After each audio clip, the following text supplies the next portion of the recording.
Good afternoon, everyone. Welcome to Beyond the Outer Realm. We are broadcasting live on the United Public Radio Network, 105.3 FM from the Gulf Coast, 107.7 FM from New Orleans. Got a bit of a cold, so I'm going to apologize right now, but I was not going to miss this, not for anything. Not for anything. Gosh, this is going to be great. I am so pleased to welcome the return of Leo Zagami. He's a world-renowned journalist who has authored more than 20 books, to which I have, since 2009, 2 of which are U.S. bestsellers. Everything, guys, is in the show description. You can go check it all out. Today he's going to be talking about his latest book. I know you're going to love it as much as I did, because I have read it. The Vatican's Top Secret Alien Agenda, Hidden Encounters, Forbidden Rituals, Jesuit Astronomers in the Age of UFO Disclosure, where he breaks down the religious and occult implications of disclosure. We'll speak about forbidden knowledge and rituals, and Marian sightings, and so much more. Put your seatbelts on, because we're going down a dark and very complex rabbit hole, and it's super exciting. So without further ado, please join me in welcoming our special guest, Leo Zagami. Hello, how are you? Always a pleasure. Always a pleasure to be back on your show. And today we're also broadcasting on my own platforms of choice. So it's kind of expanding the Beyond the Outer Realm to many new friends. And I'm glad that you have actually read the book and that makes a difference, because often I get invited to shows where the host has not really read the entirety of my work, and then it becomes a little bit difficult, or maybe simply it's incomplete. So I'm really looking forward to your questions today. Oh, thank you. For me, I mean, I have your books. And so I know what to expect when I get one of your books, which is always something very detailed, very thorough. You cover all bases. You're very investigative. Like, you make sure you cross, the T's, dot the I's. And I have to say, I mean, it doesn't take a lot to blow my mind. But you blow my mind every single time I pick up one of your books. It's just like, there he goes again. He did it again. So, It's not easy, I tell you, to outsmart myself. So I'm already in crisis for my next book, because every time I find myself having to bring the level a little bit even higher. But where are you going to bring it now? I mean, we're talking about the Vatican Top Secret Alien Agenda, which is one of the most controversial topics. In the past, I wrote one book about this kind of subject, not pertaining to the Vatican, but Invisible Master was definitely a book which wanted to show the connection between the occult and what I define as extra-dimensional, interdimensional, or extraterrestrial creatures or beings, which have been summoned since ancient times by the old mystery schools, or even by the shamans in their own rituals. But here we are also regarding a topic that brings us inevitably to geopolitical and even political implications in our own country here in the United States of America. The fact that we have a reverse engineering program that is still ongoing, blocking the full disclosure. We have a soft disclosure which has recently reached the 4th batch of nothing burgers, almost. But there is something to see. I mean, we have to be honest. They cannot give us the whole picture without jeopardizing their own national security interests. But however, we are all very much hungry for more, and what we are fearing is to be manipulated and to be lied to. So my book has been built on the fact that behind this narrative there is the Vatican, and that goes from David Grush to Luis Elizondo, like I, of course, demonstrated. But I leave it to your questions. Oh, no, this is a conversation. You take it anywhere you want to go. I mean, the whole time, and anytime I read any one of your books, I just sit there in the back of my mind saying, all the world's a stage. All the world's a stage. It's just so complex. Nothing is really what it seems. There's so much more going on. But what was interesting, I mean, I'm an experiencer. Okay, what was interesting to me is I grew up having many different levels of high strangeness. And there's similarities between alien contact and demonic oppression, such as the foul smells, such as all of the bright lights that you get, the crackling sounds, the different dimensional or interdimensional entities, the reality, sleep paralysis, all of that. I've experienced all that. And I thought to myself, you know what? I'm which one I now as an adult, because this has been ongoing from the time I was a child, I'm thinking, what was I really experiencing? And then, of course, now with some of members of the clergy and some politicians, they're like, no, extraterrestrials are not extraterrestrials. They're all demons, which is a very, if you're looking at some of the Christian, not so much Catholic, they think everything's a demon. So what are your thoughts, like, on the whole disclosure and all of this? It's very, I mean, because, coming from, this is your home country, and it's very convoluted bunch of information. Well, like I explained, first of all, the way the Jesuits and the Vatican have pushed their own narrative has been consistent since the 50s, but also at times a little bit Machiavellian, like I explained in my book, when the internet was not what we have today, but at times we can even say the internet didn't even exist if we take it from the 1950s. And so there wasn't this immediate form of communication. Then they almost created a compartmentalized reality in which in America, the director of the Specula Vaticana, Father Coyne, will embrace the extraterrestrial hypothesis.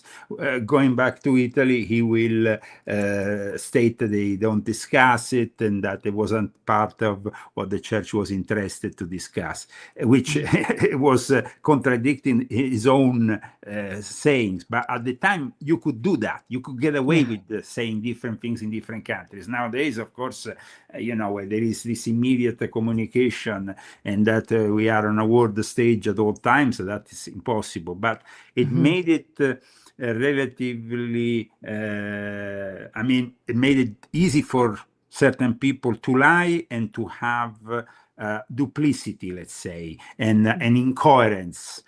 And nowadays, this incoherence is on a world stage, so you are always viewed at all times, criticized at all times, and when David Grush says one thing, or Luis Elizondo, or Danny Sheehan, or anybody like Ross Coulthard, who then has a wobbly with Luis Elizondo claiming he's still working for the legacy program, but he's not really saying the whole truth, because otherwise he would be violating his security clearance.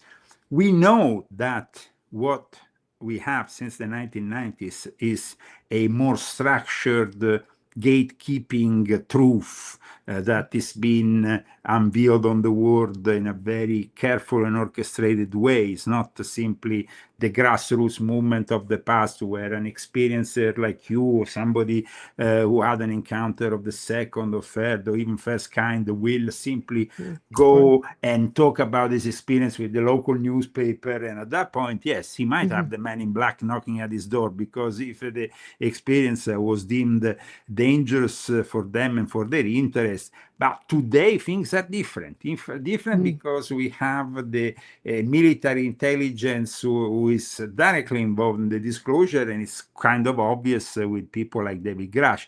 But they never really discuss the Vatican involvement fully, and that's where my books comes into the equation. It sure does. Oh, it sure does. I have a question for you from your YouTube.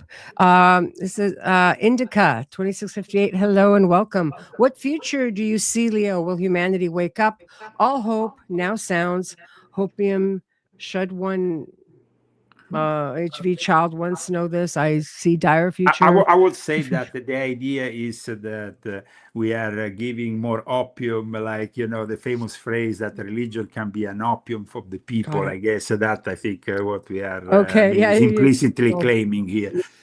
What is going to happen? We are in front of a turning point in human history with AI and robotics. This has been acknowledged even, officially by the Vatican. Vatican. We have a Pope that has chosen the name apparently because Pope Leo XIII had this role within the Industrial Revolution. However, there is always a double significance, even triple significance to one's name or choice for the name. In fact, Pope Leo XIII was actually the guy who relaunched the Vatican Observatory. So that is another point in favor of those who say that Pope Leo XIV somehow is going to be the Pope of disclosure. However, we have also seen, like I explained in my book, Pope Leo XIV is also the one who has restricted any talk about this topic since he has come along. He has changed the director of the Specola Vaticana last year, who is no longer Guy Consolmagno, who has still, though, a role as director of the foundation, something that has not happened in the past.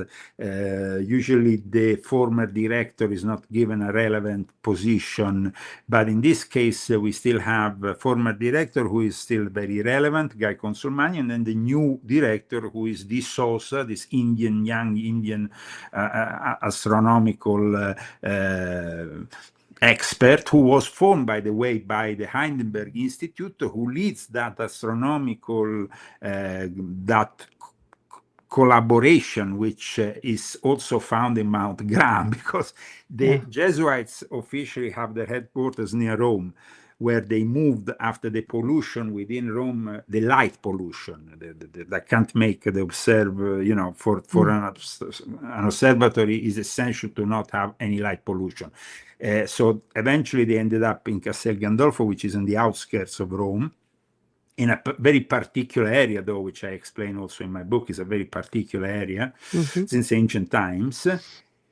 And then when the light pollution got too much even there, they then in 1990 inaugurated the new observatory in Mount Graham, which, by the way, is one of the 4 holy mountains of the Apache Indians. So we're talking about a violation of their sovereignty and their whole sacred land, which was brought forward by the Vatican without any sense of shame, because they gave more importance to their own project.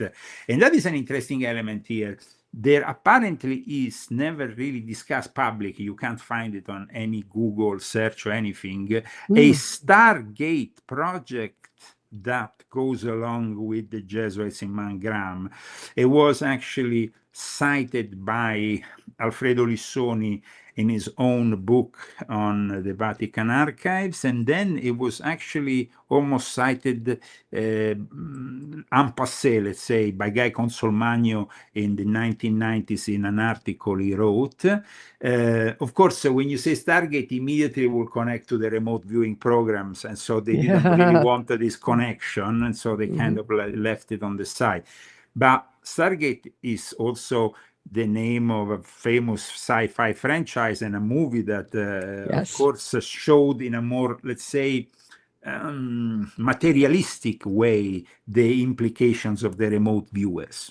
And so when people ask me how you see the future is now, in the next few years, the development of an AI and robotics, which goes along with the reverse engineering, and so it's inevitably a Trojan horse of those of that fallen angel technology that is offering, yes, the possibility.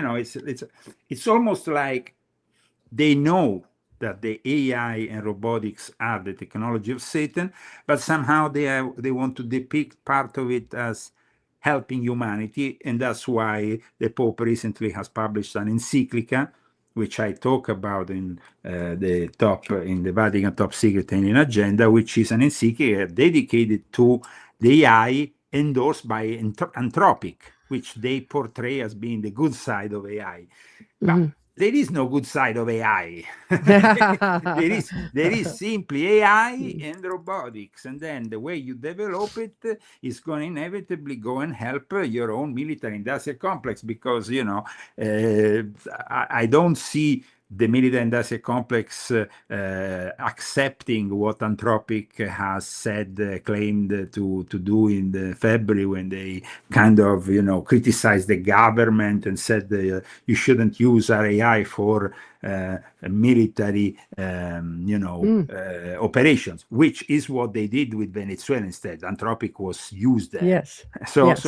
But the thing is, why are we discussing so much AI? Because AI is part of that reverse engineering that in the 1950s, as I already discussed in volume 7 and 9 of my Confessions, I started to, as you know, last year I completed my 12 installment series of Confessions of an Illuminati, which started many years ago.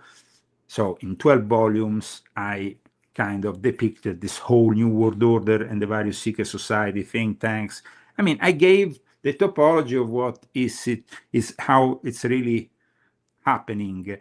But at that point, I wanted to create other essays that maybe were digging deep on a specific subject. And I did it with Epstein. I did it with The Rise and Fall of a Frankist Monster, which is a very important book, because this book connects with the Sabbatean Frankists, which are a sect within Judaism. And nobody had discussed the connection between this sect of Judaism and Jeffrey Epstein until I published this book. And then after that, immediately you have the copycats of the situation, like Professor the mimics, who start talking about it. But of course, like the Latins used to say, scripta manent, so the writing stays, and it's a testimony of the fact that I brought out this truth before. And there is a connection between this book in reality and my new book, because Steven Spielberg is part of the mega group of Les Wexner. And so there is a link. And then Steven Spielberg is the one who says, oh, I don't have anything to do with this kind of people, when they accuse him of being a tool of the military industrial complex, when he brings out these movies of the intelligence. He seems to always want to, distance himself. No, I don't.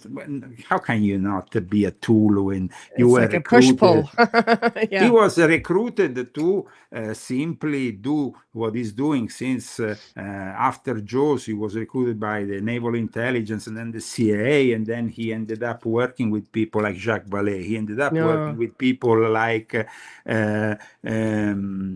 Hynek, who, by the way, might have also had, these people, some of them might have had some positive, idea to transmit to humanity, or maybe, but they have always hidden the real happenings behind the scenes, because of course, once you fight the system and you reveal certain truths, you were either, you will inevitably be killed, or it happened with John Fitzgerald Kennedy, let's not forget. So you can't really, people say, but now Trump is gonna fight the system. That is eluding yourself.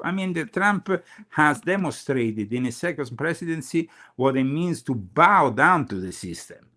And it might have actually, it is obviously a disappointment for millions of people who, like me, have voted for him. But we have to admit that we were wrong. It can happen. The guy is not somebody who wants to drain the swamp, but is part of the swamp. And the swamp creatures that have to do with the UAP alien reality, they are the worst ones, because they are the ones embedded in the military industrial complex and the defense contractors. Now, because if the truth comes out, there will be a lot of disappointment. So already now we see the Trump administration showing this new alternative, in which he's basically accusing the defense contractors, the private contractors, nothing to do with the government. They went out of the control of the government, so they are the ones who are in control of this reverse engineering. We are just the victims here in Washington, D.C. Come on. That is ridiculous, but that is the way things are being portrayed. Going back to the original question, 2030 is that moment in which, between America, Russia, and China, this new world order that sees no longer the sovereignty of the single little countries that before could claim, you know, some kind of independence. That will be superseded. It will be completely ignored. Once the system closes the grid, there will be only three continental superpowers in the way that was portrayed by Orwell in 1984. Well, we know that's coming. I think we fail to think about the fact that the people we see at the helm, so to speak, are not really the ones in charge. No, that's another thing that I had to make Yeah. clear in my book, but I think it's been kind of honestly admitted even by Rubio in the Age of Disclosure documentary, or even within the film Disclosure Day, there is this admission.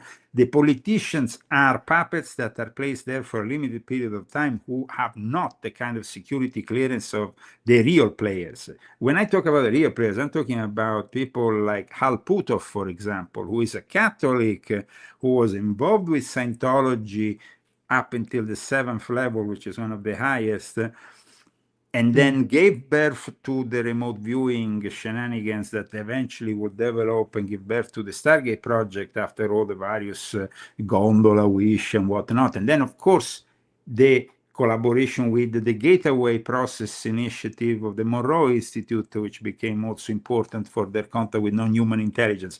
But all this for what reason? For luring in these UAPs and then reverse engineering their technology. But we're assuming, and I know you talk about this as well. I mean, we're assuming that everything comes from the stars. I mean, we know they're dimensional, they're interdimensional. You can look at ancient cultures like the Hopi, who have always talked about the ant people. I know there's an area in Peru, so time of cataclysm, reptilians came and brought them underground, cared for them, educated them. I mean, one of these towns have a statue erected to this god, as they call them back then. But I mean, South America, you just look around at some of the architecture, the serpent gods, and so on. Let's position ourselves a little bit within the realm of my book. South America and Central America, Jesuit-controlled territories. I mean, they are the control. I mean, the Jesuits are the ones who arrived there with Portugal and Spain and embedded Jesuitry within the land. They control every other religious order, and because they are also the scientists of the Vatican as well as the intelligence of that, they are the military intelligence of the. You know, like you have the military intelligence here in the United States. Well, you have the military intelligence in the Vatican, and that is the Jesuits. The Jesuits came along almost 500 years ago because after the dismantling the Knights Templar, there was a lack of military intelligence within the Vatican. And so that's what in 1540 made possible for the Jesuits to be accepted formally and bring along their order with Ignatius Loyola, who himself was, though, somebody who had been arrested previously by the Inquisition, who was a member of the Illuminati, the Alumbrados back then, who were merging Gnosticism, Islamic mysticism, the Kabbalah, and the possibility that there is a connection within, for example, also Rosicrucianism, which also is another manifestation of all that. Let's not forget that Jacques Vallée was very outspoken about these links with the Rosicrucianism, and so was J. Allen Hynek, who died in 1986, but was also featured, as we know, in Close Encounters, because he himself was the guy who created the classification that then was used by Steven Spielberg. However, in my book, I explain how Spielberg's preparation went through the Close Encounters of the Third Kind, projecting these benign gray beings that then later we have E.T., which is even a more benign version of this E.T. reality. Avatar. But ultimately, I would say, aside from War of the Worlds, talking about Steven Spielberg, you have Disclosure Day, which is obviously influenced by the Jesuit narrative. And what is this Jesuit narrative? Embracing the extraterrestrials regardless of who they are. Now, anything that comes out of a spaceship becomes something to embrace. Now, it's a little bit like when the the NGOs, the Catholic NGOs push illegal immigration on the United States of America, bringing in a bunch of gangsters from Venezuela or other countries. The mentality is the same. It doesn't matter if we are bringing inside the world a reality which is non-benign, which might be dangerous. They have embraced this reality for some reason, and that started in 1933 with Pope Pius XI, continued with Pope Pius XII, who had also an encounter of the second kind, and then manifested fully with John the 23rd, who, as described in my book, had an encounter of the third kind, so a direct encounter that happened in Castel Gandolfo. I leave it to you for other questions. Well, I have a question right here for you, Polly. Here we are. She goes, Leo, what are your thoughts on the recent statements comparing aliens to demons? And could you please explain the difference between the two? I would say that's chapter 1. You read the book, no, Michelle. You know that it's not a topic we can answer in 1 or 2 sentences. No.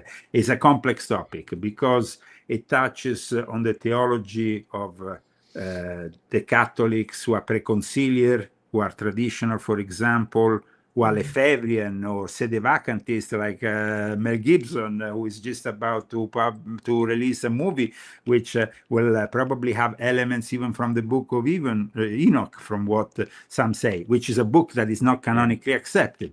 Then we have the way the Orthodox view this whole thing, and you have different factions. You have the Father Seraphim Rose, late Father Seraphim Rose, who is now on his way to sainthood in the Russian Orthodox Church, who viewed the whole the aliens as interdimensional demonic beings, while instead you have Stephen DeYoung, who went guest on Tucker Carlson, who has a more almost materialistic narrative when it comes down to rituals that he identifies transmit the demonic side of the Nephilim even to this day to the DNA of the elite.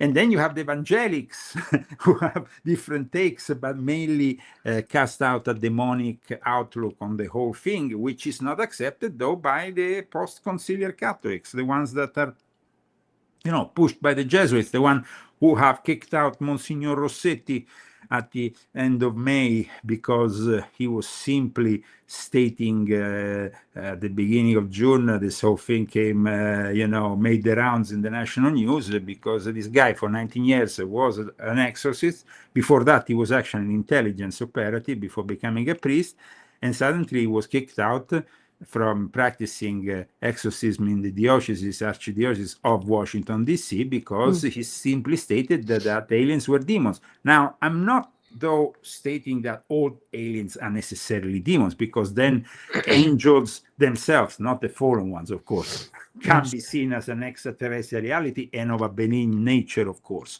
We don't necessarily have to condemn every other race in the universe as demonic, but we definitely have to place them within that scale, which is good and evil, which we can reflect all over the universe. However, there has to be some criticism towards the Vatican that wants to baptize extraterrestrials, like Guy Consolmagno and Paul Mueller did in this book. Would you baptize an extraterrestrial? This is the That's a good question. Yeah. I mean, why? If they're not the sons of Adam and Eve. So sons and daughters of Adam and Eve will inherently have that sin. But the Vatican then had to become relevant at a universal level, and then picked up on this theological creation by Father Teilhard de Chardin, which says that, as I explained at the beginning of my book, recognizes evil as inherent to the very establishment of the universe. But I mean, these things are rather theoretical nonsense when in the practicality of things you might have races which have no original sin and no sin whatsoever, because they might be at a level of advanced to a level where we can even consider them angelic beings of the purest, with pure intentions. However, regardless of how many races they are. And here, of course, there is, in Congress, then in front of Congress, we have another gatekeeper, astrophysicist, Ray Davis, coming up with his 4 races, and then Alputov picking up on the whole thing. Well, I mean, the thing is that definitely there is an extraterrestrial or extra-dimensional or interdimensional reality. And I also explain in my book, as you know, that extraterrestrial doesn't necessarily mean at that point not interdimensional, because an advanced extraterrestrial race might have interdimensional technology and possibility of going through the cosmos at the speeds that are unknown to us, or in a way that is unknown to us because of the knowledge of various dimensions. And that is another important element. Correct. Another question. What is the Vatican's biggest fear if society gets the most compelling evidence of non-human presence on Earth? The fear is that the Vatican has always been not only a religious institution, but also a geopolitical institution. The Jesuits have always been behind the education of the heads of state, of the rulers for the last few centuries. They have been on top of secret societies or societies with secrets like Freemasonry. We have actually, as you know, in my previous book, volume 12, I explained the importance that the Jesuits have within, let's say, the last 5 centuries, and the way they intervened, even if not in a formal way, in the establishment of the United States of America, in the establishment of our Congress and the Capitol Hill as we know it, the very land it was built on. So, and the symbols that are embedded in it. So the fact that the Jesuits astronomers or the Jesuits in general have always been obsessed with the power and control of knowledge. And so the control of knowledge from the 1930s became also relevant after a UFO crash which happened in northern Italy, which involved the Vatican directly, which then gave birth to that reverse engineering. It's not that UFO crashes or extra or like encounters of the third kind, direct contact with aliens is a novelty. It has happened for thousands of years. They have always been here, but the reverse engineering is the novelty.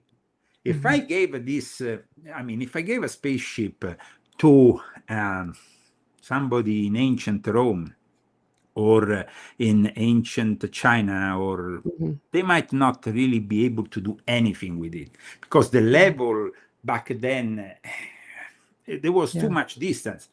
Think about it. In 1933, when this first UFO was actually retrieved and brought from northern Italy, was found between Magenta and Vergiate, and then brought to Monte Sorrate, so hidden.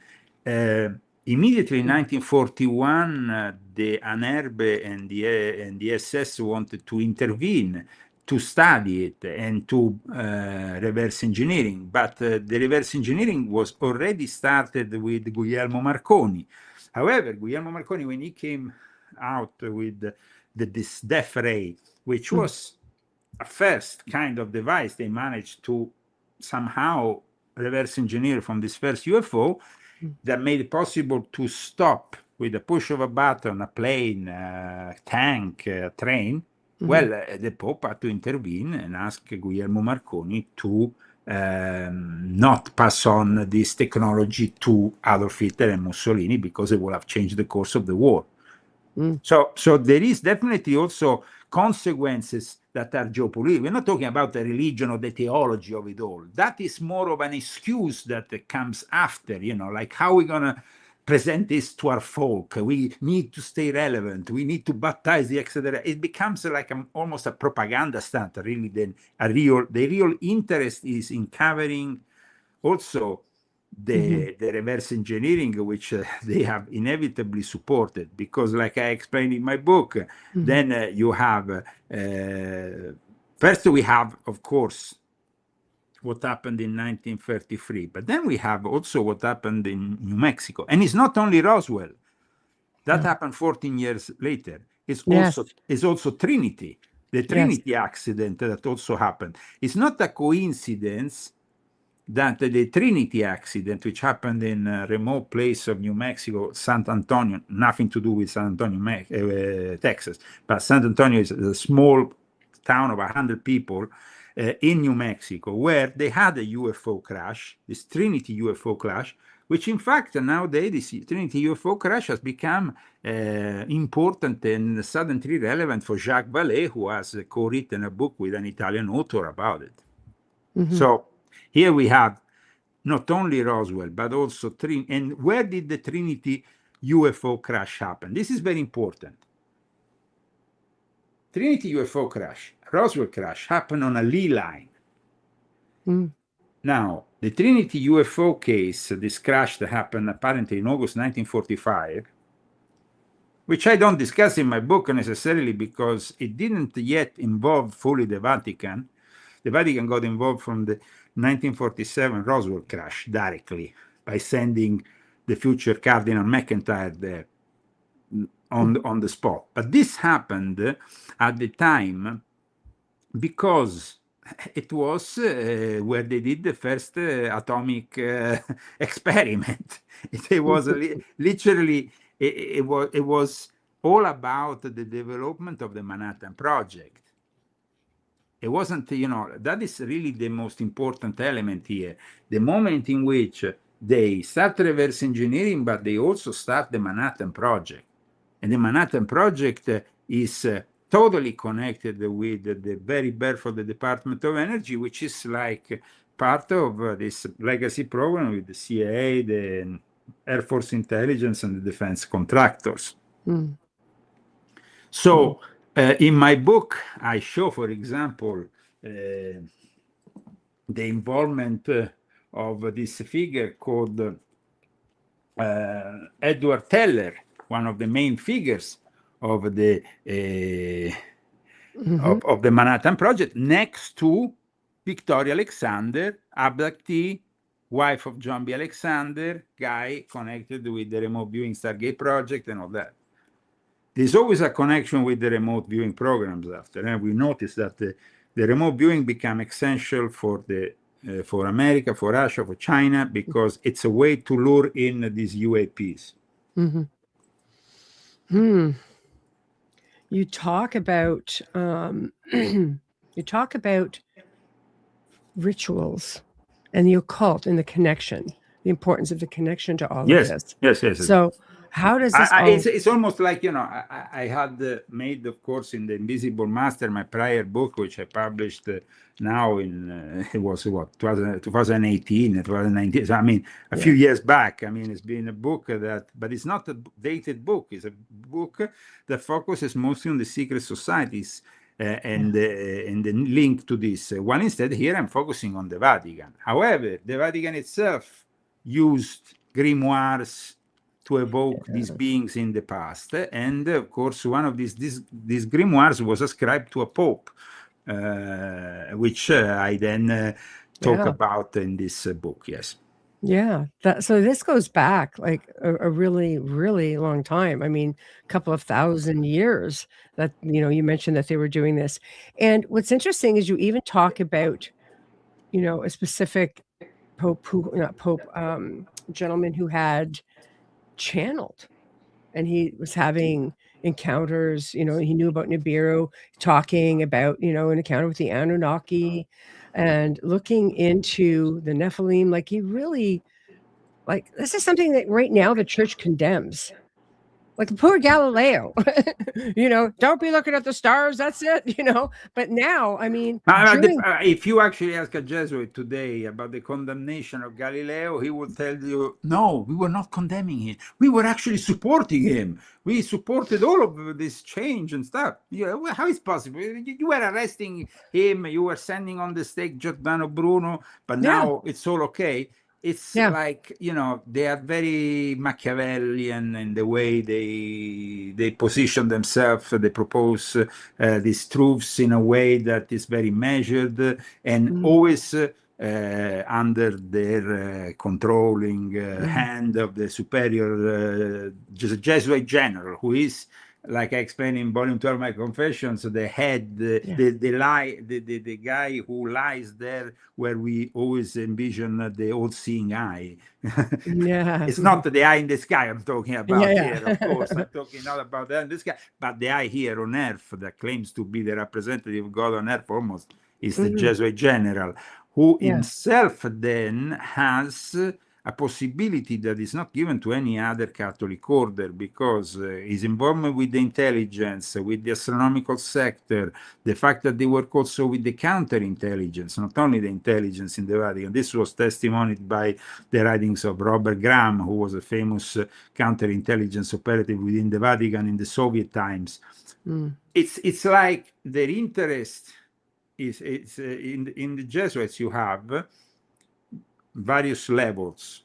Most Jesuits take the third vow. They don't take the fourth vow for a reason, because the fourth vow is the moment in which you obey only to the Pope and the Jesuit general, regardless of your Christian Catholic upbringing. If they ask you to go and murder somebody, that's it. You have to do it. So that is, and then you have the Jesuits of the fifth vow, the kind of Nancy Pelosi's of the situation, who are not formally Jesuits, even in other orders. For example, in this book, in the Vatican Top Secret and Hidden Agenda, I talk about a representative for the Jesuits who is Monsignor Gianfranco Basti, who still teaches, very much alive, this guy here, who went to Russia and then collaborated with the remote viewers of the former Lieutenant Colonel Savin, Sergei Savin, Alexei Savin, who himself, though, was involved in the Soviet times with this unit 10,023, which was their specific remote viewing unit. It was basically what Stargate Project was here in America and what it became with Al Puthoff and TAG.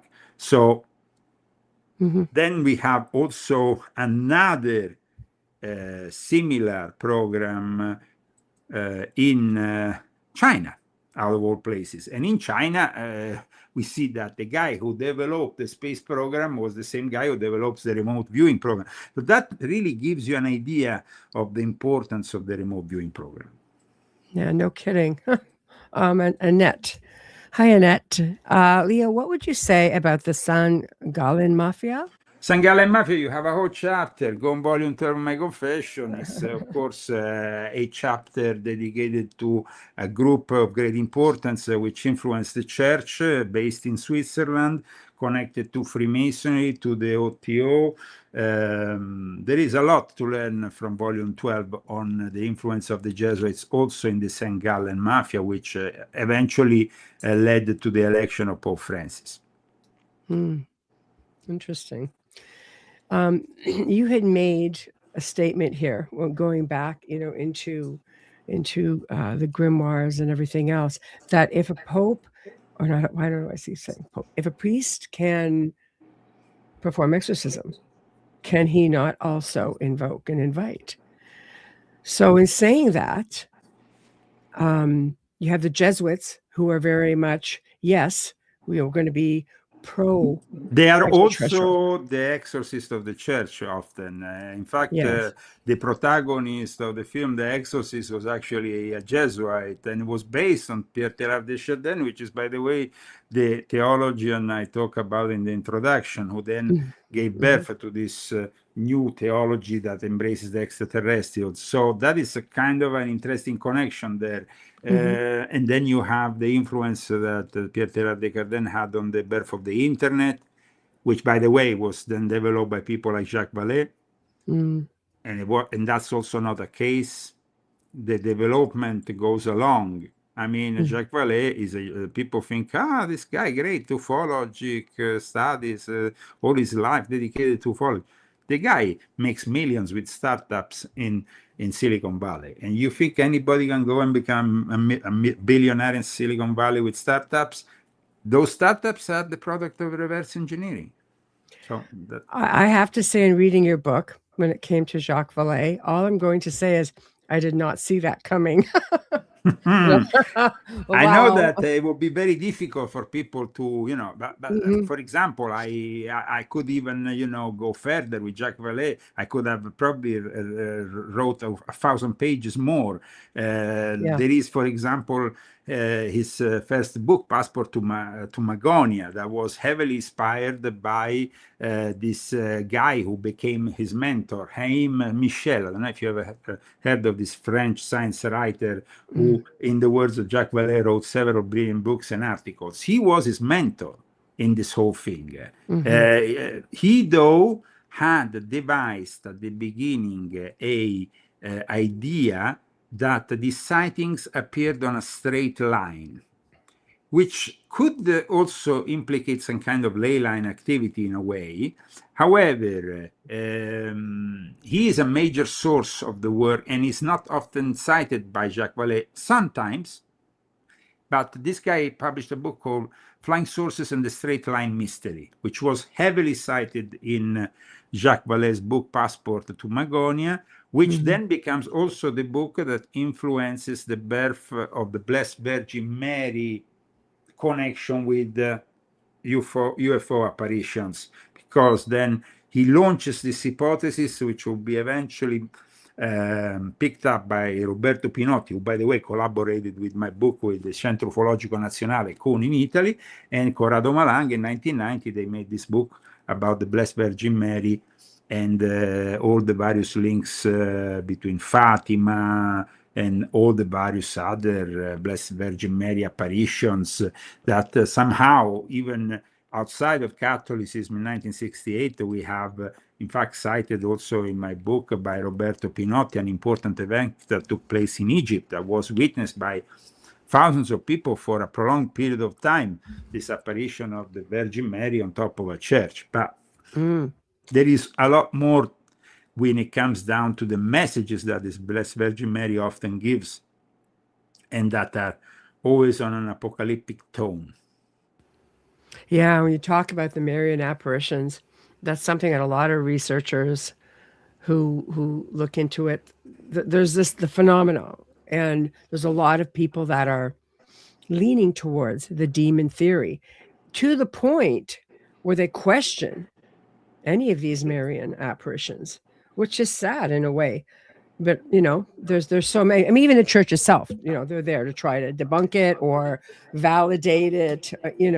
But it's almost like, does it go overboard with the research and trying to prove one way or the other? Very little neutral ground. In what sense? You mean? Well, with the apparitions, I think in general. I mean, it can become, like I stated in my book, it can become a contentious matter, because you don't want to offend anybody in regards to something that is venerated as a religious,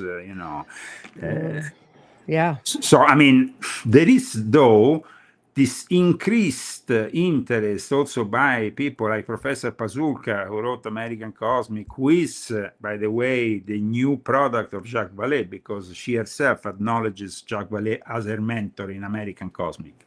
So, and it's after meeting Jacques Vallée in Silicon Valley that then Pasulka goes on her quest that will bring her all the way to Castel Gandolfo and Gaio Consolmagno and through the Vatican archives herself. But one thing that I was just discussing earlier today with a Orthodox Jewish friend of mine is that Professor Pasulka presents herself as a practicing Catholic. Nobody knows that she's the daughter of a Jewish of a Jew that is a secularized Jew, who is typical. I mean, presenting yourself, you have a brother who is a practicing Jew, a mother who is also Jew, and you present yourself as a Catholic. This is a strong sign of a Sabbatean Frankist. Because that's what the Sabbatean Frankists used to do, present themselves as Catholic, but in reality being part of a different area within Judaism. But Professor Pasulka is the typical gatekeeper. I mean, she's there discussing with some podcasters this topic for an hour without mentioning the fact that they can also be demons. She only discusses the positive elements. Oh, the mysteries, the saints of the past, the paranormal events of the past, the angels of the past. Yes, they can all be linked to the UFO phenomenon. But what about the demons? That she leaves out. And that is really an indication of something inherently wrong. But that's why she's been given a lot of space, and Leo Zagami is not.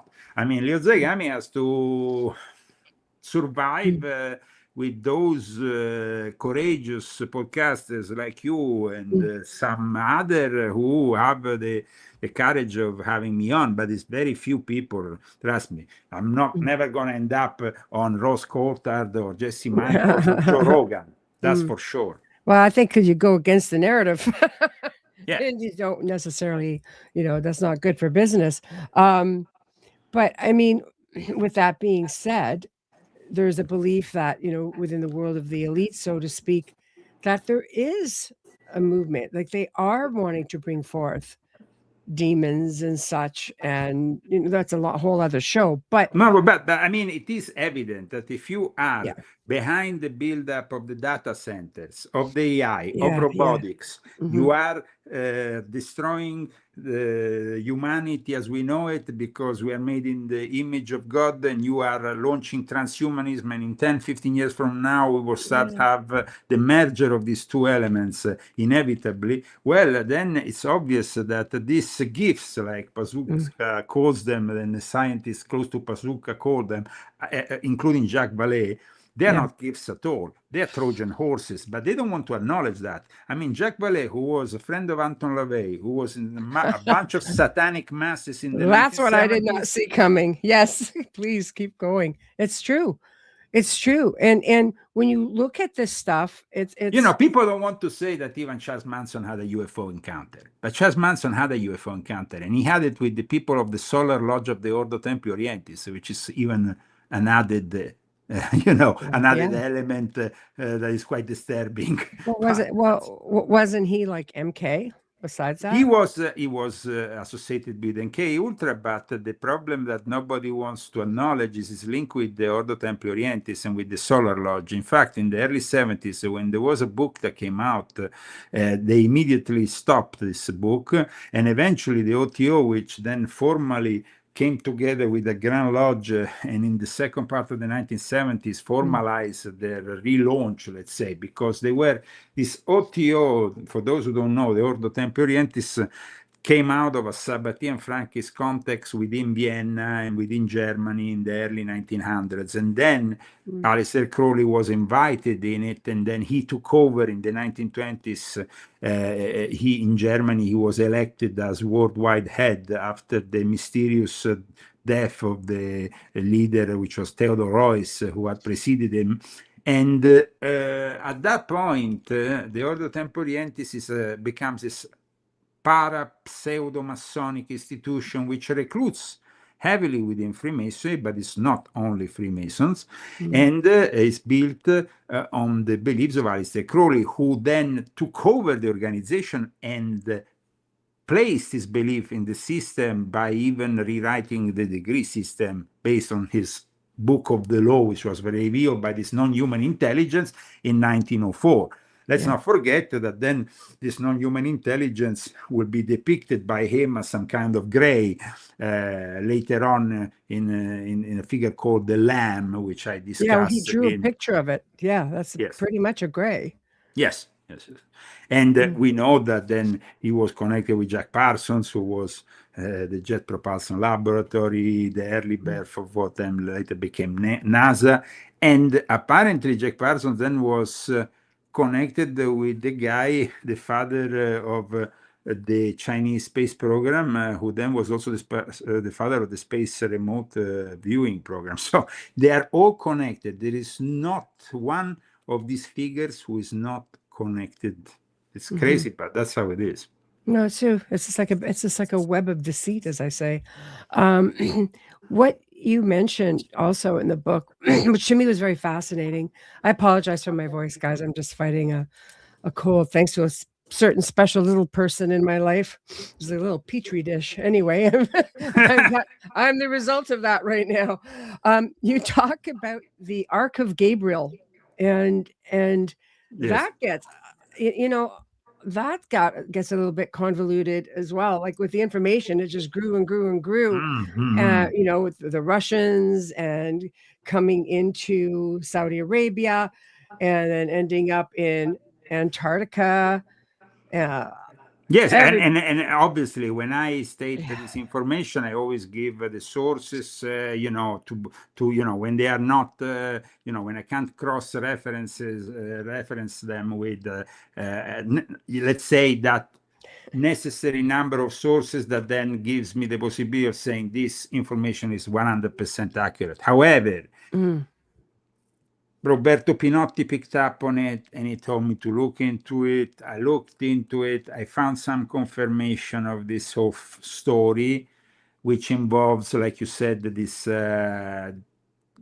text and this whole thing that was the Great Mosque of Mecca, Masjid al-Haram, during the renovations, and that apparently this object, which was not only a text, but was also an object that I discuss in the book, and that apparently then the Russians had to intervene to bring out, because, I mean, to be honest, the Russian Orthodox Church and Patriarchy celebrated a specific liturgy in Antarctica on February 18, 2016, and nobody really knew why, But then if you look into it, there is this whole connection, and it becomes rather interesting. But I don't want to, of course, give the whole thing out because, of course, no, of course not. We want to get the book. Yeah, that's why I'm sort of popping around a little bit. Yeah, no worries. But again, it's one of those things that you put in there,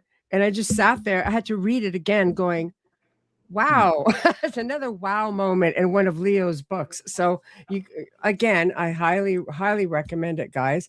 So can we get in a little bit where we talk about even when the Vatican was doing restoration work, and they do have, and I've read this before, they do have an alien skull.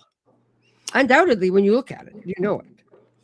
And you know that I've published a photo here. Yeah. I actually had it, like most documents, I have them forensically analyzed. So I had this photo also analyzed, and apparently it is a genuine photo. Now, we don't really know, though, what the skull really is. It could have been a deformed animal, a deformed skull. I really don't know. I don't know. But the problem is that there was some testimonies that it was found during the renovation of the Vatican archive in the 90s, and from various sources, because, like I said earlier, I tend to want to cross-reference a few sources before bringing you the information. In these cases, there was a couple of at least credible, especially when it comes down to Barbato, because Barbato is a guy who is quite known as a journalist in Italy. Cristoforo Barbato is the guy who talked about the Secretum Omega, and is rather well known for also his statements regarding Nibiru in connection with the Vatican Jesuit source that he claims he has. So when this whole thing came out regarding the skull that was found in the Vatican, I heard about it originally from some inside sources, and then later on it came out, and then this is the photo that you can find in my book. I, of course, say the picture of an alleged restoration worker with this alleged skull of an alien being. I'm not claiming 100% certainty because I don't have that certainty. Yeah. But I wanted to show it because it came out in the news in Italy, and so I wanted to discuss it. I mean, I was discussing the 53 miles and 24 to 26 miles of the Vatican Library, which are almost inaccessible to anybody and filled with a lot of information and so on. And then suddenly there was also this, it's pretty interesting that while they were doing this renovating work, apparently they found this skull. Yeah. I leave it to the reader to decide and to judge. I know. I've read it. I've read about it before, and I thought it was very fascinating. And it's one of these things that it makes sense because, we've had other beings on this planet. We're not the first kick at the can on planet Earth. There have been other beings here long before us. Goes against the narrative, I know, but they've already shown, But proof I of mean, that. if you think about it, the Vatican itself and Guy Consolmagno, not only in this book which I showed earlier, Yeah, where he wants to baptize the extraterrestrial, but in a book that preceded that, which they quickly got rid of. And now, for the first time, as you know, I also yeah, give a link to this book, which was then published online by the Vatican Observatory after Tom Hoare and Chris Putnam had basically exposed them in a way. So I wanted to show to the world what this book by Guy Consolmagno was all about. And it was basically about portraying not only the reality of the alien reality in the past, from ancient Greece to ancient Rome, but also almost portraying it as the saviors of mankind, which is really the most disturbing part here, because it's not only wanting to embrace the extraterrestrial and the baptizing of the extraterrestrial, which can be, is the a matter for those interested in religion, because that somebody who doesn't believe, so who cares about them baptizing extraterrestrials, but there is also this wanting to push the whole thing in a way that the aliens are the saviors of mankind. That is more disturbing here. I think that is the most disturbing part of the whole issue. Well, I could see where it would be a bone of contention, for the church, because it definitely goes against a lot of the But belief. not for the Catholic Church. After the Second Vatican Council, for them is no contention. For them it's actually kind of like they have prepared it and have prepared their own folk to accept all this. So the Chinese and the Jesuits worked together for the last 500 years. Let's not forget that. Because then in my book I explain how the Jesuits have been very much fundamentally embedded in what becomes the Chinese space program. But think about it for a moment. These beings that we are talking might be fallen angels, and then we go back to that grimoire we were discussing of Pope Honorius, the grimoire for the evocation of these fallen angels, which apparently the Vatican created for their clergy. So for like we said, the exorcists can exorcise, but they can also bring in these entities. And then suddenly we have just in the last few days a lot of discussions regarding the fact that 10,000 Christians have been arrested in the last 10 years in China, but the Vatican in the last 10 years have made a deal with China. So how is that possible? Why they are allowed to do, is it like the Vatican has allowed a state-run Catholic church? Yes, that is the case. And that goes in line, though, with their space program, with their remote viewing. I mean, the fact that Yan Kusen, who was this Chinese aerospace engineer, who was working with Jack Parsons, ends up being the father of the Chinese space program, but also the father of the Chinese remote viewing and paranormal program. It really brings you to we're talking about one of the founding fathers of the early nuclear weapons also in China. I mean, this is the moment in which you are changing the balance of power in the world. You are letting into the equation another third party. The Soviet Union and the US were the ones that built the strategy of tension that lasted for many decades. But in the meantime, creeping in, there was this new reality from China. And strangely enough, the contribution to, the father of Chinese rocketry and nicknamed the king of rocketry in China is a friend of Jack Parsons, is the guy who does remote viewing in China. And it's a bit too many coincidences. No, I don't believe in coincidences at all, especially after reading your books. So, yeah, no, I absolutely agree.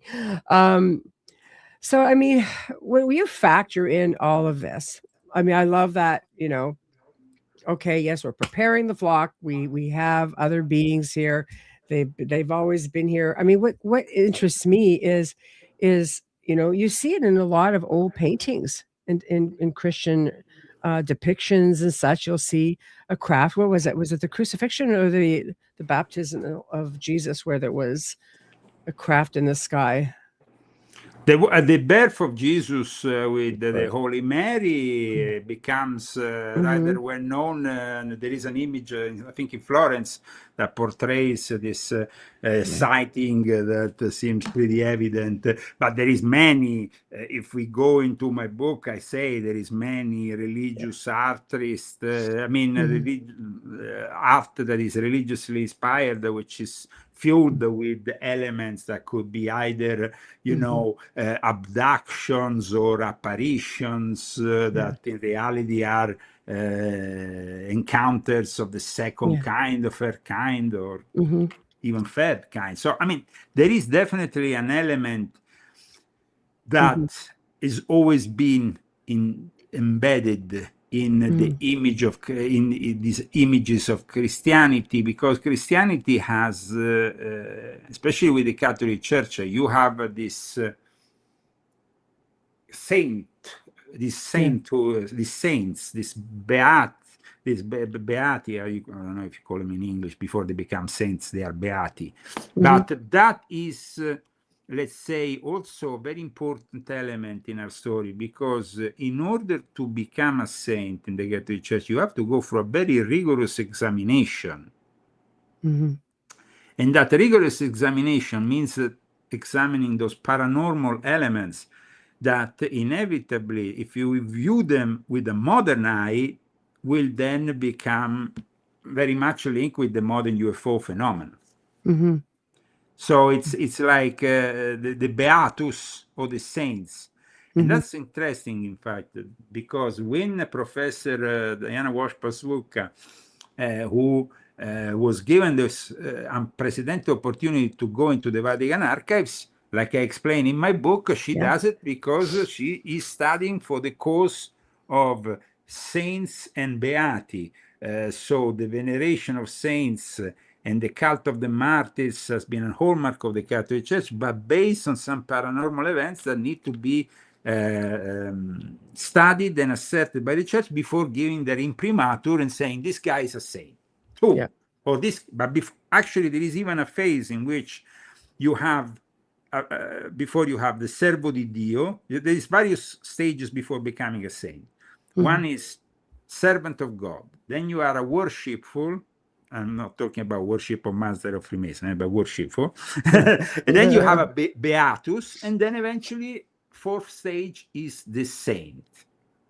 Now, regarding this, how these are judged, it's very important when an investigator goes into the investigation of a potential saint that he sees what kind of miracles he has done, or maybe an apparition of a specific Holy Mary triggers the veneration of a specific place, and then you have to also send in an investigator from the Vatican to investigate, is this a genuine case of an apparition, or is it simply a bunch of people wanting to bring pilgrims in an area which maybe is unknown and nobody wants to even go and visit? And so, because remember that then there is also economic interest when for example, or geopolitical interest.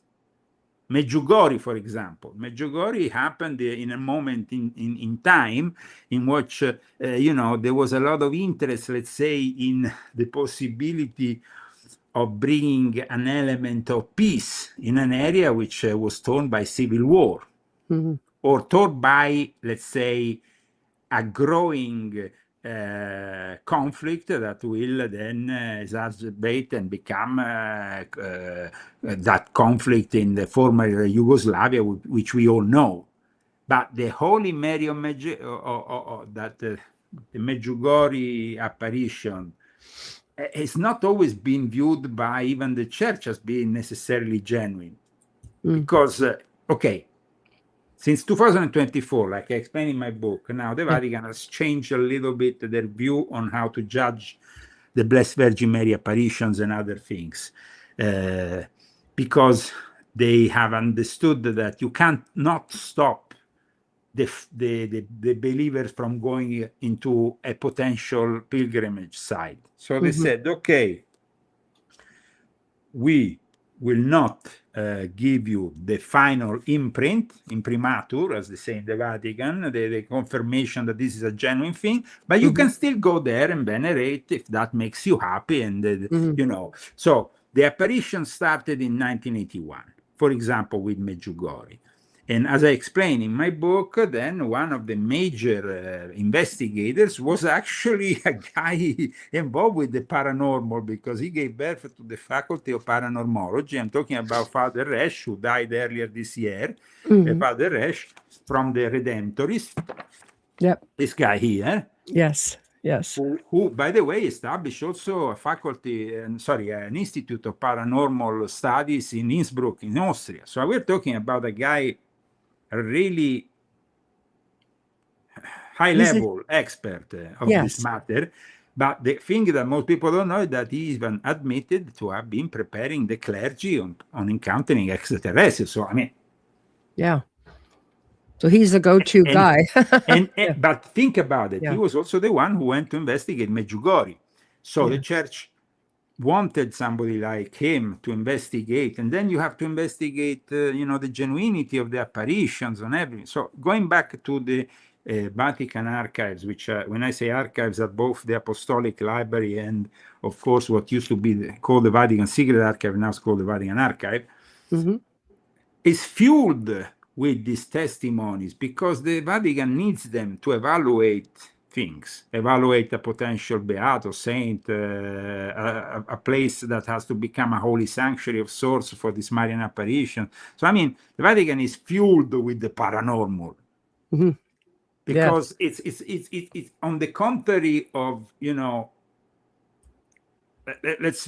I want to be critical here. Absolutely. It's not my, each religion has their own way of viewing and then embedding the paranormal. For example, the Muslims don't have saints, but they have, for example, a very detailed description of how they view elements like the jinn, that are, you know, and then, of course, the spirits, they are viewed in a certain way, or they have also their own story about a figure, Al-Kafir. I mean, they have their own versions of things. But, of course, the Catholic Church is filled with the saints, and so for each day of the year there is a saint, and for each day of the year there is a saint, or maybe more saints, and those saints have to be evaluated, and that evaluation is based often on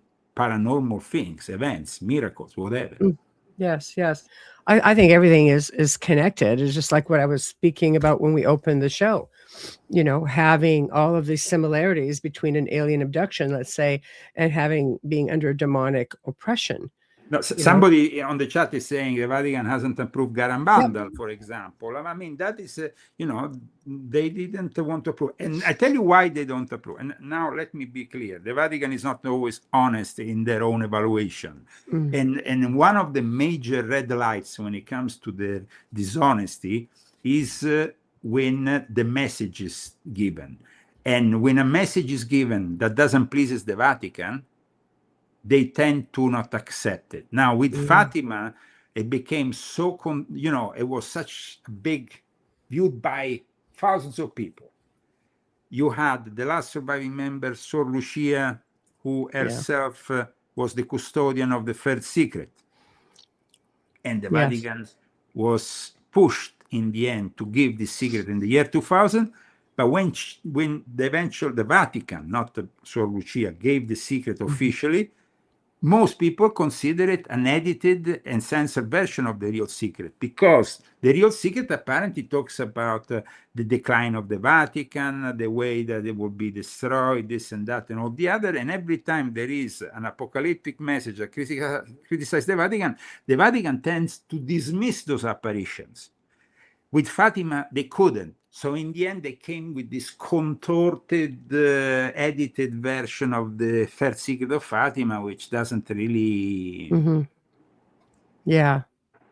Jive. Somebody says the Vatican isn't always honest. I No. know. No. Of course, I mean, of course, it's not a secret that the Vatican is dishonest. No, it's just... but the thing is, in this kind of matters, when it comes down to the approving something like a Marian apparition, one expects that's genuinity, no? But I can tell you that if tomorrow morning the Holy Mary appeared to 10,000 people, and the day after these 10,000 people say that the Holy Mary told them the Vatican is a piece of shit, they will say, "Oh no, it's not genuine." No, it's true. Well, the faithful are faithful. Okay. Okay, so 2 more questions, as I know we're slowly getting there. You had an experience yourself. You're an experiencer. Did you want to touch on that? And I know the majority of it is in the book, but you just want to touch on it. What I did is I had previously touched on the esoteric aspects of it in one of my confessions.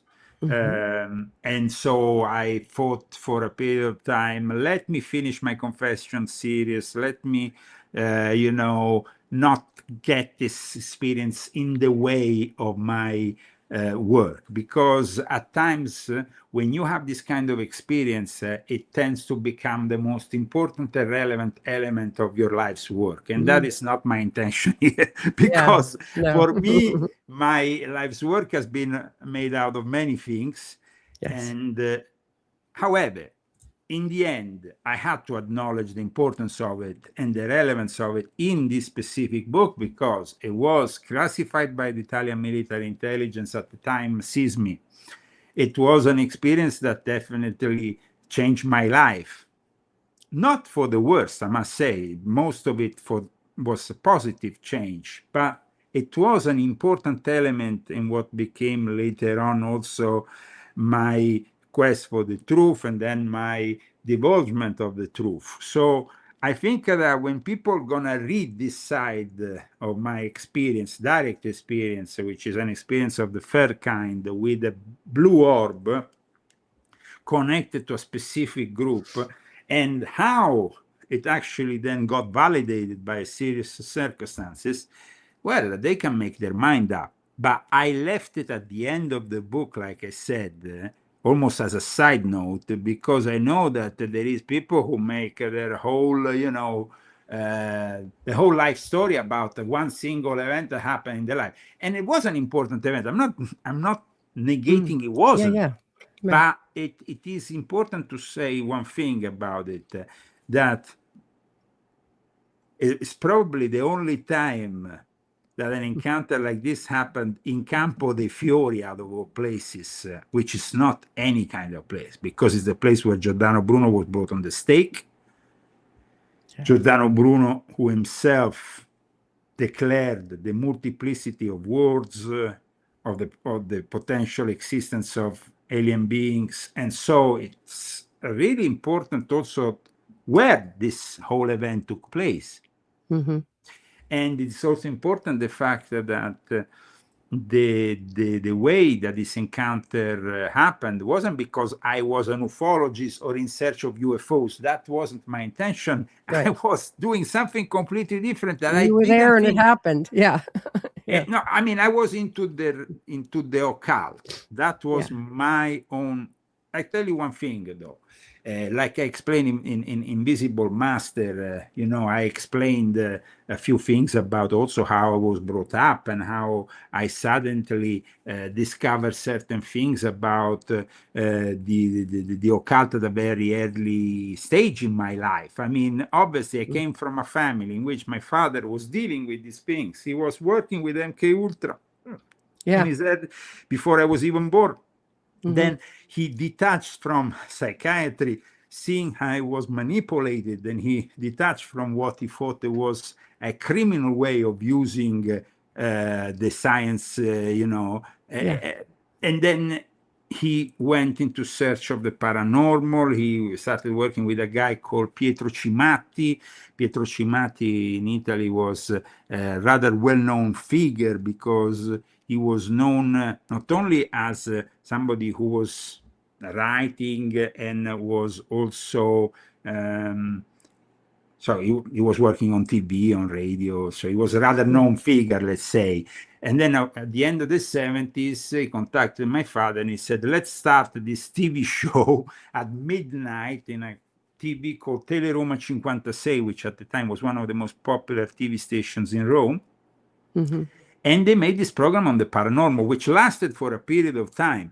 And I was there, of course I was there. I used to go and bring my father and pick him up because we used to live outside of Rome. So every time he did this show, it was a big event once, I don't know, I think it was once a week or once a week. And then in this show, you will have guests like Dario Argento, for example, the famous, the horror film director, or you will have other interesting people from the paranormal scene in Italy.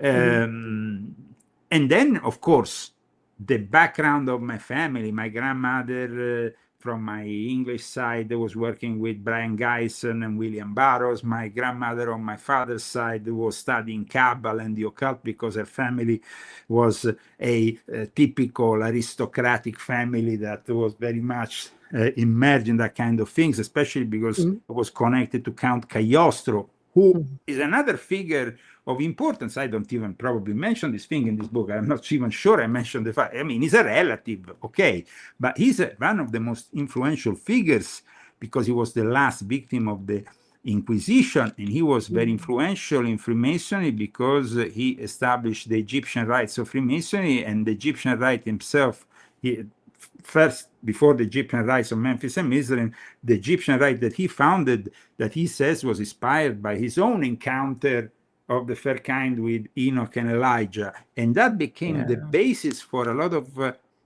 contactism and interest in this phenomenon within those Freemasons who worked with the Vatican.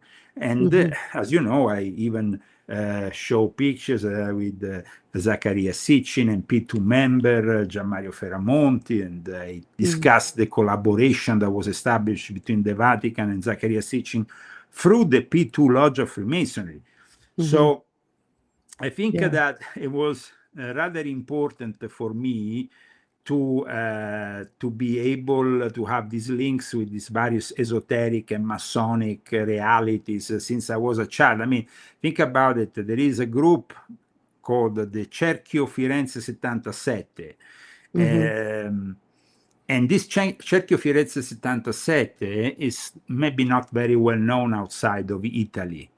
But it is a group, one of the most popular group of spiritual and channeling that they existed in Italy, in Florence, for almost 40 years. And it started in a period in Florence. They had been, I explained at one point that there was a famous UFO sighting that changed the course of history also for the exopolitical thinking of the Vatican. I have also an image here of UFOs over the Vatican. There was Alberto Pergo, the witness. This happened in November 1954. There was a bunch of UFO sightings that happened in the 1950s in France, in America, in Washington, D.C., they know 1952, but there was France, Italy, 53, 54. It was very busy. Very busy. It was. But from that moment onwards, there was also groups that were channeling things. Channeling. It kind of went in, at the time, I remember with my father, they had this medium called Roberto Setti. And Roberto Setti was the medium that they were employing for this kind of, it was called Cerchio Firenze 77, which means Florence 77, because they started in 1977. They started to publish the result of this, let's say, anonymous results from an anonymous group that was channeling something. But this didn't happen only in Italy. We had, for example, the whole thing that happened in Spain with the other UFO alleged cult, the Ummo aliens. Now, there is no link between the and the Nommo, though there is some interesting aspects when you think about it, because it's very similar. However, there was the whole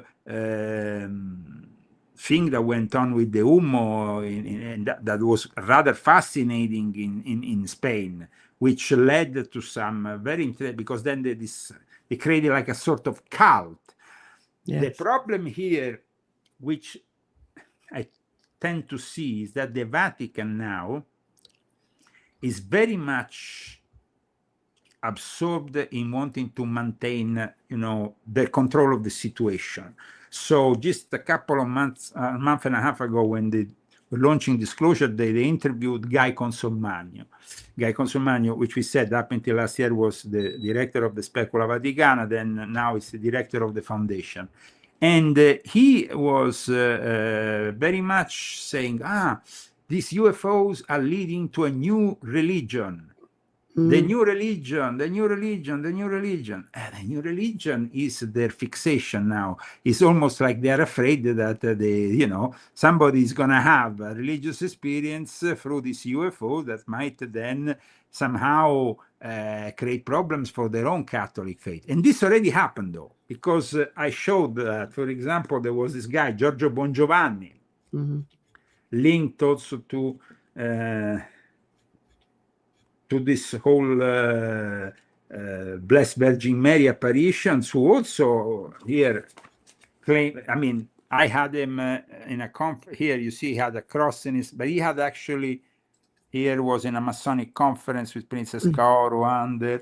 Now, Giorgio Bongiovanni, I brought him because when I went back to Italy from Norway, after I was accused of espionage, I had to flee Norway, and I went back to Italy in 2008, 2009. I started these conferences in a castle near Rome, where I invited all the most bizarre figures, but I wanted to create also a moment for really discussing the reality of contact. And in fact, I had Princess Kaoru from Japan, Roberto Pinotti from the Kun, Giorgio Bongiovanni, this guy who allegedly received the stigmata after he was in Fatima and encountered the light, the UFO, whatever he encountered. Now, some of these people I saw were genuine, like Roberto Pinotti. I still collaborate with him to this day. But people like Bongiovanni seem to give a sectarian twist to it, which I didn't like. Going around with all these people who seemed obsessed with he was there with this stigmata, and then before he started the conference, he had to recite the Holy Father, and then take away the bandages, and the smell of the roses permeated the room, and make a big show out of it, to the point in which I remember I had given him a room in this castle, and he had been there for a few hours, and then at one point I said, but this guy, we need to, the conference shuts at 8 o'clock, it's 6 o'clock, I need to get this guy. So I remember knocking at the door and I said, so when are you coming down here for this? And he said, I'm receiving a message from the Holy Mary, and then I will come down. I was like, okay, whatever. Yeah, so some of these figures can be a little bit contentious, and I guess that the Vatican has a heyday when you have this kind of sectarian figures, but I think that their problem is more like they don't want any competition here. It's not like they are genuinely afraid for our soul. They're afraid of their competition there. It is really tough, because it's like you say, we're in the age of disclosure technology, which is going to, there's already problems with AI and different, like Chat GPT sort of thing. They've developed an AI chat now for grieving people. I interviewed someone who had ended up with pretty much a demonic infestation, thinking through chatting and creating a friend, just a friend, and all of a sudden it just seems to be another avenue. And well, as you know, I wrote 3 books on cyber Satan. Yeah. volume 6.66 already was Yeah. addressing the problem you are mentioning, and it was Yeah. doing it in 2019.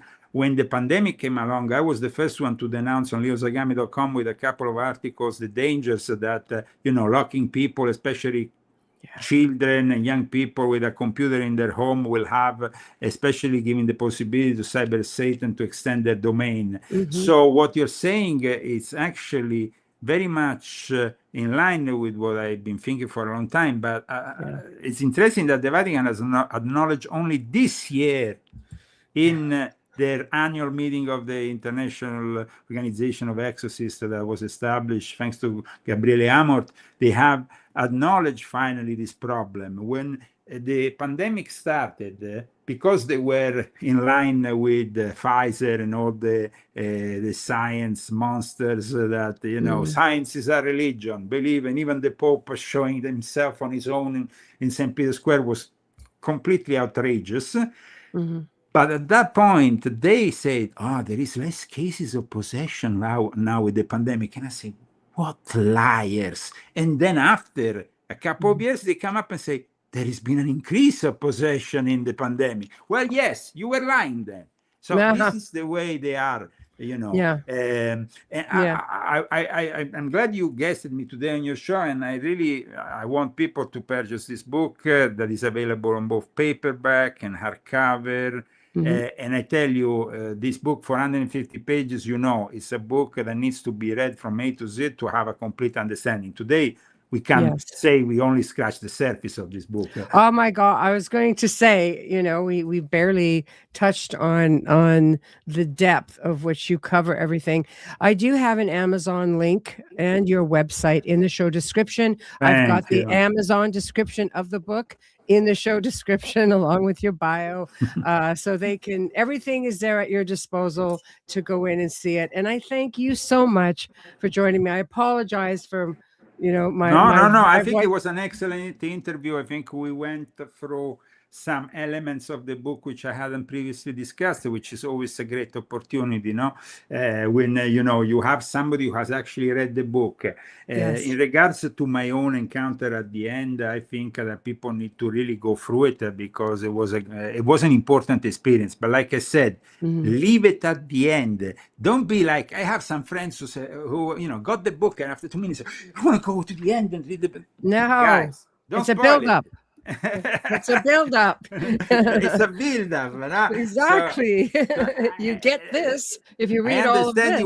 I understand you want to be all curious about. You are all curious about it, and it definitely is an event that, at least for me personally, a very important event, and I think it was important also for whatever came after, especially when I went through various experiences in various ancient mystery schools or various sects, secret societies. So, I became very much acquainted with certain things during that experience that facilitated me becoming a 1995 of the Memphis and Mizraim, or a worshipper master of this or this other lodge, or co-founding the Ordo Illuminatorum Universalis in Monte Carlo. It definitely influenced, but you need to understand how it all proceeded. So then, you can understand. I'm very genuine about what I have viewed and how I related on this book. I think was really, it came to me, I tell you and this is something I want to, it's the first time I actually stated this about this book. I mean, I had already finished the book almost, and then suddenly, in the middle of the night, it came to me, I need to write about that. Otherwise, it will not be complete, And I started thinking about 3 o'clock in the morning. I woke up around 5:36. I said, I need to put it in the book. And that's how it is, because I felt inspired. I felt there was some kind of importance to it, to include it. Well, I mean, you're the author and you have all of this information, but it shows also that, no, I did have an experience. So I do have an idea. In fact, it was very interesting because just a couple of weeks ago, I was interviewed by Dr. Salla, Oh yeah, and he's great. who is a great guy. I mean, he's one Yeah. of the few guys with a big audience who actually gave me the time of the day and was very complimentary about this book. But he had read only 100 pages of the book when he interviewed me. And so at one point he said, me and you are not experiences. And I had to almost interrupt him there, no? Because I didn't want to really discuss the whole thing or give it, but I said, well, I actually had the experience, but I, in fact, included at the end to not distort from the rest of the book. That is very important, guys, because, there is too many people that are attention seekers who have claimed this or this other thing. I've been attacked, I've been contacted, I've been this. I, like I said, relate on a side note, because then you can see the genuinity of it all. And I think that you had this impression, and that makes me very happy, Michelle. I'm a paranormal experiencer. I spent 20 years in the field and in media, and I'm a generational experiencer. I'm reading your book. Everything is resonating. Grew up Catholic. I get everything you're writing about with a lot of bloody extra bonuses, and there are some surprises in here. All I kept doing was reading your book and going, you got to read this book. There's some surprise. There's this great stuff. I say that about all your books, Leo, but this one this one was very eye-opening on a different level. Thank you. And probably we'll speak to you in the next few months with maybe a new book. Who knows? At the moment, though, let's give my audience and your audience and all the potential readers the opportunity to analyze this groundbreaking book, The Vatican Top Secret Annual Agenda. And thank you again for having me on your excellent show, Michelle. Pleasure. Thank you for joining me. Thank you, Leo. Thanks to everybody who's joined in. Thank you to everybody from Leo's pages who came to listen. We appreciate all so very much. We appreciate our international audio listenership. Those of you through all of the different radio stations. And one other thing, Michelle. Yes. Please leave a review, because Amazon has really tried to censor these reviews. It's incredible how people made the reviews that didn't appear, how out of nowhere they put a 4 or a 3 star to just bring down the ratings from 5 star. It's something that I think has to do more with cyber Satan and the AI, because the problems that we had, even when we were impaginating this book, were unheard of, and they were like literally glitches that were unexplainable. But in the end, we made it possible. So that's it. You have the book if you want it. You did, and Annette already went on Amazon and purchased it. So thank you very much, Annette. And thank you, Leo, and thank you to everyone who tuned in today. The archives will be on over 200 different sites. There will be up shortly. And of course, you have it on all the YouTubes, Rumble, it's on X, and it's on at least 3 or 4 of the YouTube channels. So thank you all, and we'll see you tomorrow night on The Outer Realm. Thank you again, Leo. God bless. Right. Good afternoon and goodbye to everyone who's on the other side of the world. Shall I say good night? Bye-bye.